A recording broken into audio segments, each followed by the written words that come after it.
The world's money is wheelbarrow money. Today, all of the world major currencies are basically monopoly money, wheelbarrow money. So again, we need to ask ourselves, will the next depression be a US deflationary depression or German hyperinflationary depression? Will the cash be king or will the cash eventually become trash? Will savers be a winner or savers be a loser? Will pensioners win or lose? Will price come down or will price go higher? Roberts note, presently, the Fed and the Treasury are trying to stop deflation.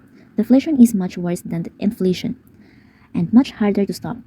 That's why we're seeing tactics are the successful and we will return to an inflationary economy. But, and this is a big but, if one of the chance the economic stimulus package don't work, this legal lead to printing massive amounts of money, which in turn leads to hyperinflation. Hyperinflation, if it were to happen, can be just as bad as a depression. This has happened most recently in Zimbabwe, where it reportedly takes a billion Zimbabwean dollars to buy 3 eggs. If the unthinkable happens and the US states goes into hyperinflation, it means the death of the US dollar. If that happens, the world economy will collapse. That is what our leader fears the most. Step 1 in preparing for the coming depression is to know your history. Check the facts. Look into the future and make your own decision. Then decide if you choose to follow my poor dad's depression formula or my rich dad's. Today, as times gets bad, I keep in mind that my rich dad get richer and my poor dad remained poor, both influenced by the same depression. Readers comment, right now, cash is still king because the rest of the world's currencies are still pegged to the US dollar. As the Fed continues to print money, the dollar will become less and less attractive as reserves currency. Then, the other countries will seek to unpeg their currency from the dollar and peg them something more than stable like gold. Perhaps that's when we will experience hyperinflation. Deborah Clark. Exploring debt. It may well be that there is no depression. It may be that the President Obama has the power to unify the world and that the world can go on forever printing money out of the thin air. Maybe the countries will continue to accept the United States number one export debt in payment for their goods and services. As long as the world is willing to accept our debt, T-bills, and bonds as money, the merry-go-round will keep turning.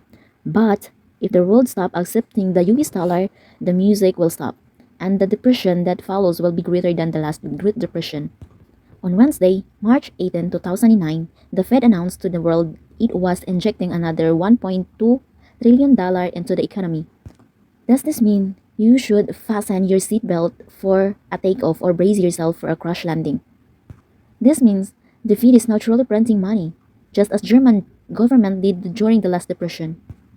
In normal economy, when the US Treasury offer bonds, the countries of China, Japan, England, and private investors buy the bonds. But when the Feds buy our bonds, this means the US is truly printing money.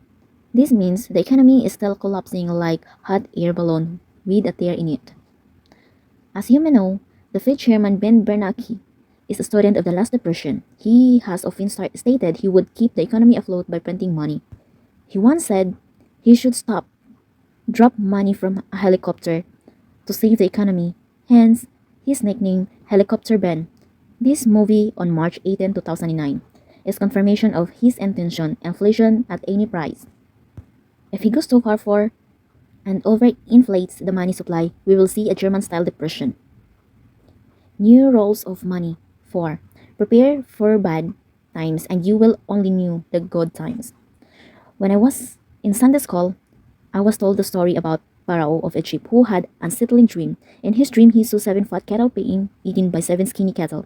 Disturbed, he searched for a person who would interpret his dream.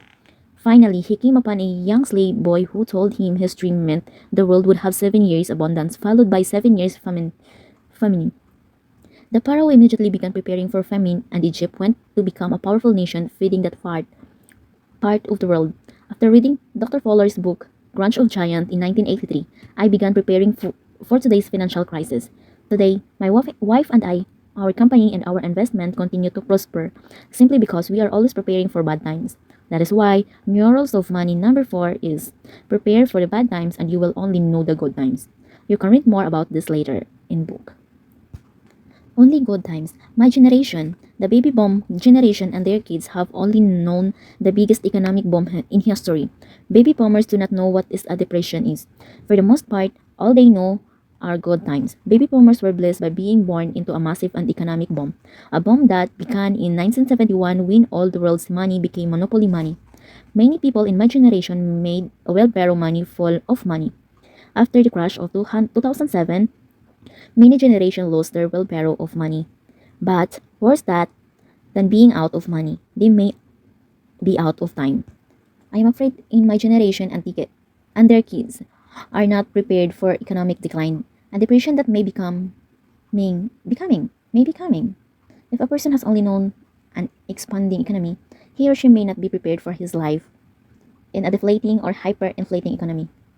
A good exercise is to find people who experienced the last depression and take them to lunch. I have come to lunch with survivors of both of them, German and US depression. It's a great way to start preparing for the next depression. How are you preparing? Rather comment. First off, I do believe that this is the right round the corner on the same level, and I do believe that the majority of people will be caught off guard because they always live in a time of economic expansion. At the same as me, I see hard asset as being the way to survive the next depression. Ideally, you'll be earning cash flow from the one hard asset, now to be able to invest in physically gold and silver, which would hopefully be enough to offset the loss of cash flow or the value of money when USD is no longer worth anything. The co-stars.